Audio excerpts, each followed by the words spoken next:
일단 오늘 주제는 을사년 대박나는 사주가 되겠고요. 제가 대놓고 여기다 썼습니다.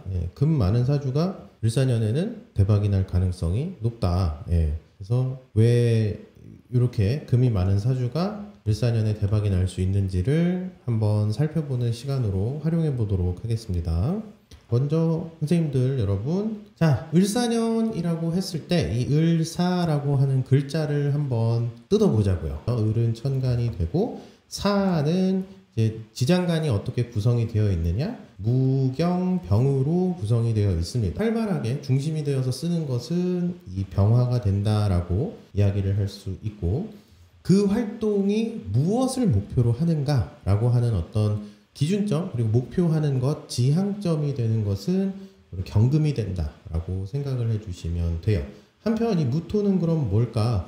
생지에 있는 무토에 대해서 질문을 굉장히 많이 하시는데요. 사 중에 무토라고 하는 것은 이 진이라고 하는 것을 같이 떠올리셔서 고민을 좀 해주셔야 됩니다. 그래서 궁리하실 때 진으로부터 사가 나왔구나라는 거를 궁리를 해주시면 되고요. 생지라고 하는 것은 조금 전에 제가 말씀드렸다시피 병화라고 하는 것을 중점적으로, 다시 말해 본기라는 것을 중점적으로 쓰지만, 이 본기라는 것을 쓰는 데 있어서 그냥 활용하는 것이 아니고 생지는 이 중기라고 하는 것을 목표로 삼아서, 지향점으로 삼아서 활발하게 이 본기라는 것을 쓰게 된다라는 것으로 이야기를 할 수 있습니다. 한편 이 병화라고 하는 것으로 오기까지의 과정이라는 걸 한번 생각을 해봐야 되는데, 사중의 병화는 우리가 일반적으로 꽃에 많이 비유를 해요. 꽃에 비유를 하기까지 그러면 어떤 과정을 겪었는가라고 하면,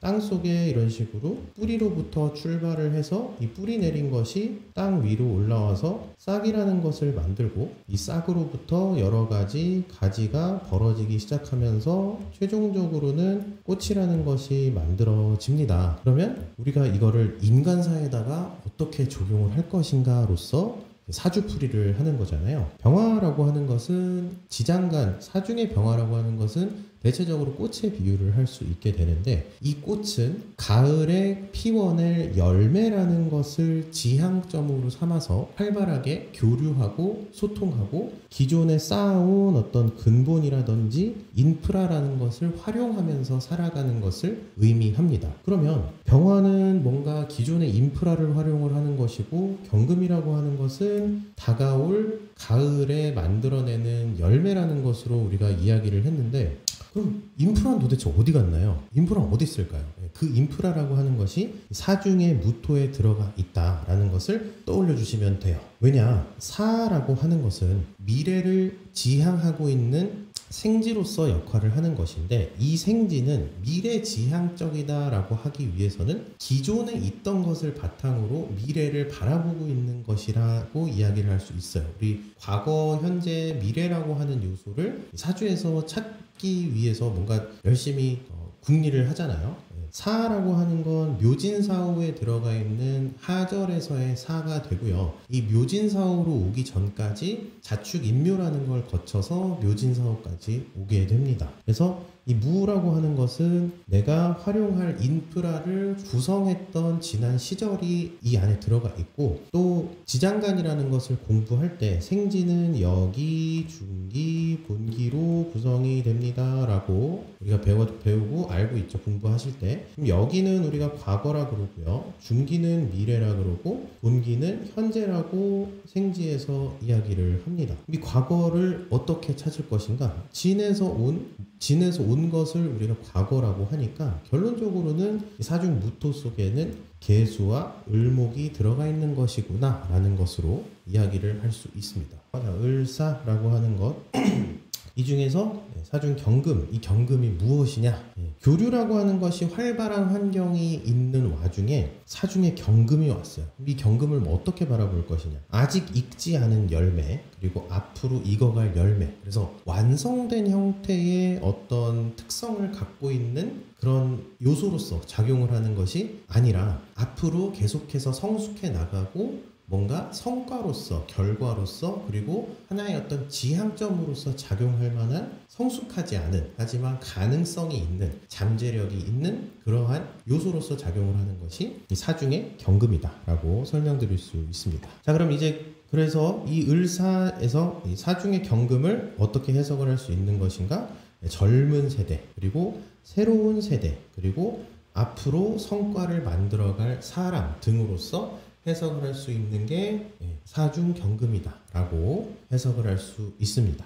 그래서 이 사중경금이라는 걸 통해서 을사년은 미래의 어떤 주역이 될 인재들이 열심히 이제 활동을 하게 될 것이다.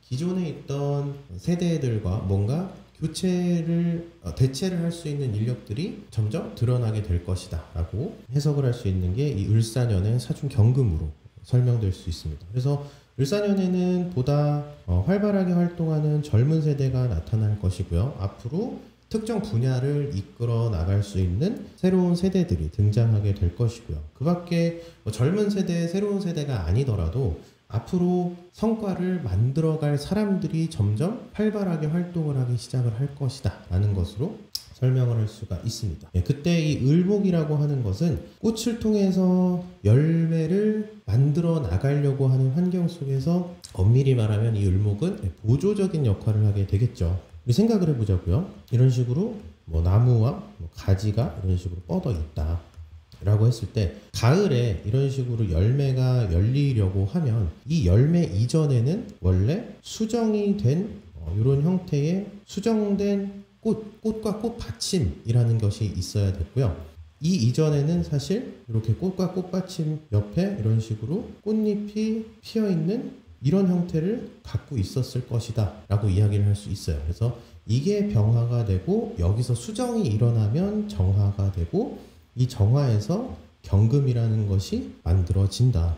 그럼 이 꽃이 만들어지기 이전에 이 밑에 있는 가지라고 하는 것과 줄기라고 하는 것, 이런 게 을목이 되겠죠. 그래서 경금이라고 하는 열매를 만들어 가기까지 그 이전에 어떤 베이스와 기초 골격이라든지 어떤 틀이라든지 인프라 역할을 하는 게 을목이 된다라고 생각을 해주시면 됩니다. 그래서 미래의 주역들을 보조하는 사람들 역시나 활동을 하게 된다라는 것으로 이야기를 할 수 있고, 그리고 을사에서 을을 기존의 세대라고 하면 이 기존 세대는 앞으로 활동할 사람들을 잘 골라내어서 그 사람들을 서포트해주는 방식으로서도 활동하는 것이 을사년의 특징이 될 것이다 라는 것으로 해석을 할 수 있게 됩니다.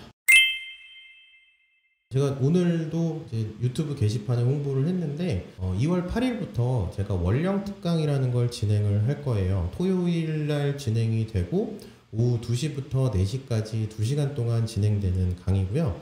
그 특강에서는 우리가 일반적으로 얘기하는 월령이라고 하는 것을 고전에서 한번 살펴볼 거예요. 그래서 농가 월령가, 정약용의 아들 정학유가 쓴 농가 월령가, 그리고 동양 고전의 회남자라고 하는 책이 있어요. 그 책 속에서 시치쿤이라고 하는 것이 월령이라는 개념을 잘 다루고 있는 파트가 되거든요. 그래서 동양 고전 회남자와 농가 월령가를 통해서 월령 개념을 한번 훑어볼 거예요. 그래서 그 단기 특강 4주간 진행이 될 거라서 인묘진, 사오미, 신유술, 해자축 이렇게 다루는 그러한 특강으로 생각해 주시면 되고, 월령이 궁금하셨던 분들, 그리고 월령이라는 것에 대해서 이렇게 생각하는 거구나 라고 하는 어떤 개념을 찾고 싶은 분들, 그런 분들이 신청해 주시면 뭔가 얻어갈 게 있는 그런 강의다 라고 말씀드릴 수 있습니다.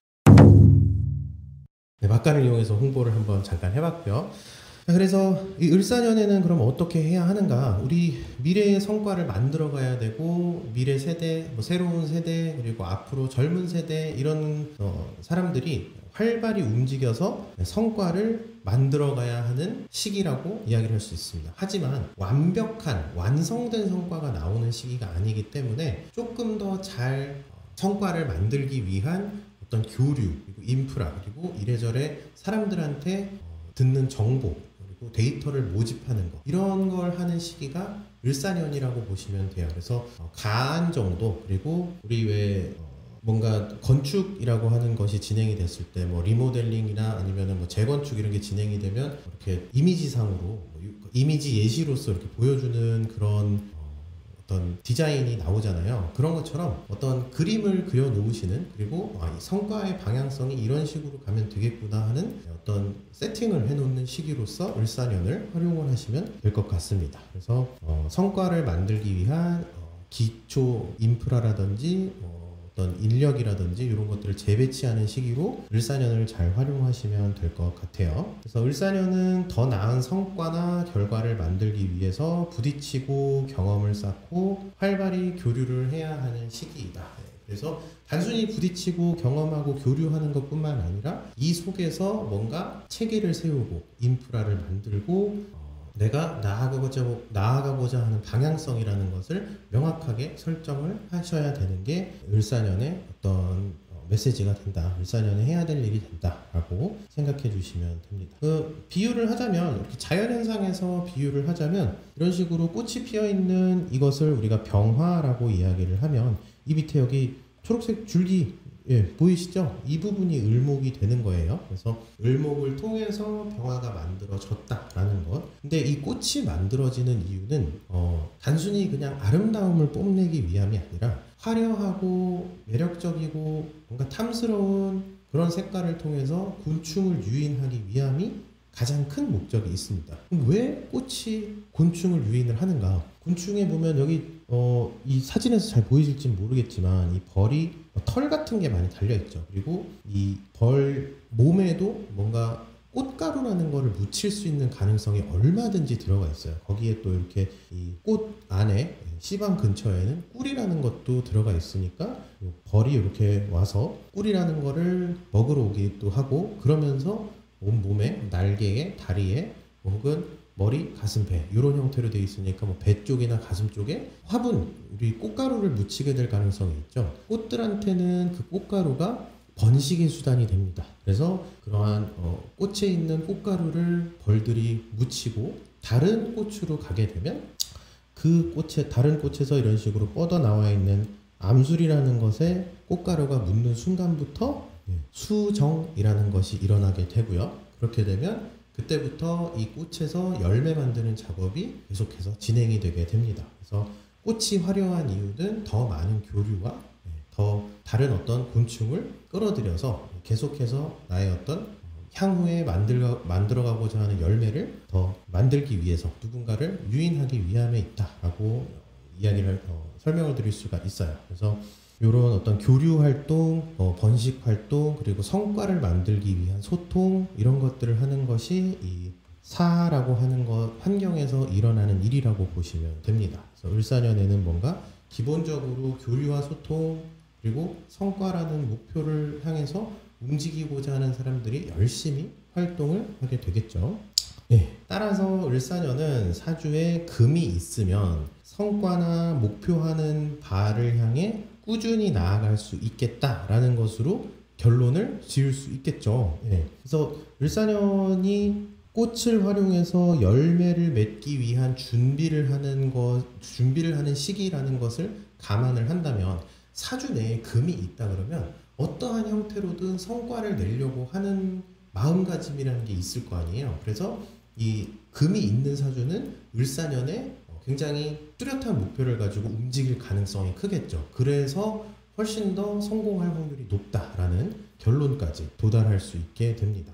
위치는 별로 중요하지 않아요. 일단 천간에 경금이 있다라고 하면 어디든 상관없습니다. 이렇게 연간, 월간, 일간, 시간 어디에 있든 상관없어요. 일단 있기만 하면 천간에 경금이 있는 경우에는 장기 목표를 설정을 하는 그러한 역할로 작용을 하는 것이 천간에 있는 경금입니다. 그래서 을사년에 천간에 경금이 있다 그러면 장기 목표를 설정할 수 있는 능력을 갖추고 있다라고 해석을 할 수 있게 됩니다. 그래서 개수도 상관없어요. 천간에 뭐 경금이 저는 4개가 다 경금인데요. 괜찮아요. 일단 있기만 하면 개수가 4개여도 상관없습니다. 뭐 더 강력해진다 이런 의미는 아니지만 경금이 있음으로써 을사년에 원대한 목표를 세우고 그 목표를 중심으로 활동을 할 확률이 크다라고 해석을 할 수 있게 되고요. 저는 경금은 없는데 신금이 있어요. 이건 어떻게 되나요? 라고 또 질문을 하고 싶으신 분들 계시겠죠. 그래서 이때도 마찬가지예요. 연간, 월간, 일간, 시간 이 위치에 상관없이 천간에 신금이 있다 그러면 단기 목표를 설정을 하게 됩니다. 그래서 단기 목표를 설정을 한다는 건 단기적으로 움직여서 그 어느 적당량 정도의 그런 적당한 수준의 성과를 거두고 그거에 만족할 만한 단기 목표를 세우게 된다. 그리고 그런 목표로서 활동을 하게 된다라고 해석을 할 수 있게 돼요.